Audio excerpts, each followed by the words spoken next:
All right, let's jump right in. We're going to explore the two basic ways we perceive absolutely everything. The first way, it's through the stories our mind tells us, based on our past. But the second way is totally different. It's about a direct, pure connection to what's happening right here, right now. So let me just ask you this straight up. When you look around, are you actually seeing reality as it is? Or are you just seeing a memory of it, a label you've slapped on? This is the core idea we're going to unpack today. So to really get a handle on this, let's think of it like there are two modes of perception always running inside us. We've got the narrator, that voice that's always telling a story, and then we've got the witness, the one that just silently watches.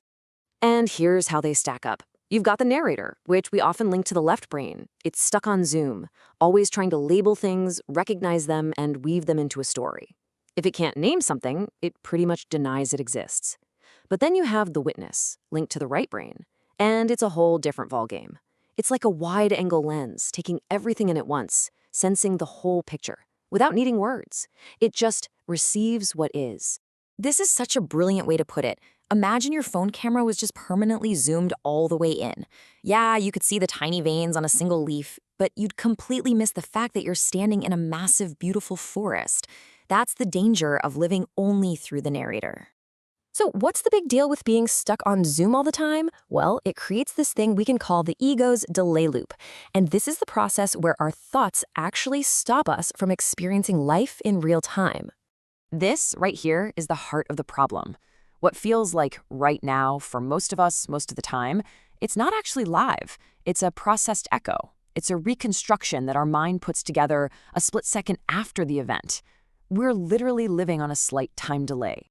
Okay, so here's how that machine works. First, a raw sensation comes in. Light, sound, whatever. Instantly, your brain scans its entire history for a match. What is this? Have I seen it before? Then, the ego, the narrator, creates its little commentary, its label. And by the time you actually experience it, it's already old news, delayed and filtered. I mean, how perfect is this analogy?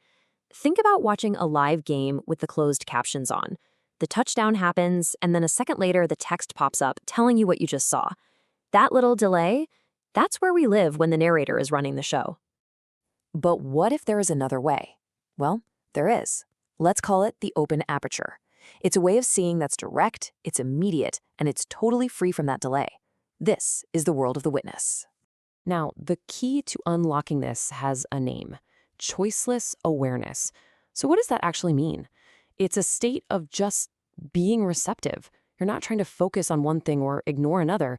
You're just open, letting reality come to you without a chooser inside your head picking it apart. And this just shows the contrast perfectly. The narrator is always extracting. It's like it throws out this mental grappling hook to grab onto something, name it, and control it. But the witness, it's all about receptive perception. It doesn't throw anything out. It just opens up and receives all the information flooding in from everywhere. And the result is, well, it's radically simple. The whole delay loop just collapses.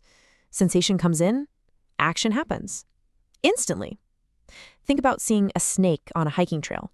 You don't have an internal debate about it, right? You just move. That's perception action, no middleman. This metaphor really gets to the heart of it.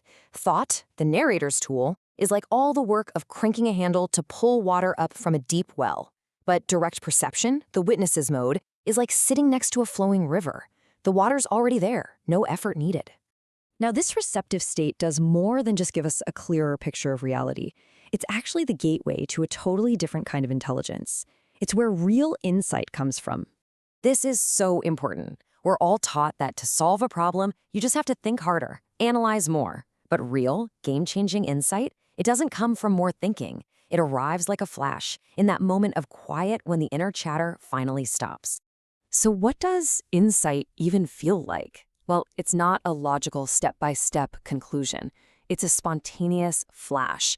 It's a resonance, a feeling of a pattern clicking into place. It's usually subtle, not loud and flashy. It's a total revelation, a whole new way of seeing, not just a new word for something. Okay, this all leads us to the biggest, most profound idea of all. What if our way of perceiving doesn't just interpret reality? What if it actually helps create it? Now stick with me here. This might sound a little out there. In quantum physics, there's this wild fact that a tiny particle can be a wave of pure potential or a fixed little particle. And it all depends on how you look at it, how you measure it. So the big question is, what if all of reality is kind of like that? What if how we look at the world literally changes what the world is?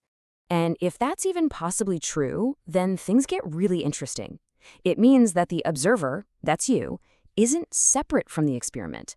The quality of your observation suddenly becomes a critical part of the science. Are you looking with the narrow focus of the narrator or the wide open awareness of the witness? Because it might actually matter. This quote just nails it. It's the idea that maybe, just maybe, consciousness isn't some passive passenger just watching the movie of life go by. Maybe it's holding the pen. Maybe it's actively co-authoring the story of reality, moment by moment. So here's the ultimate takeaway.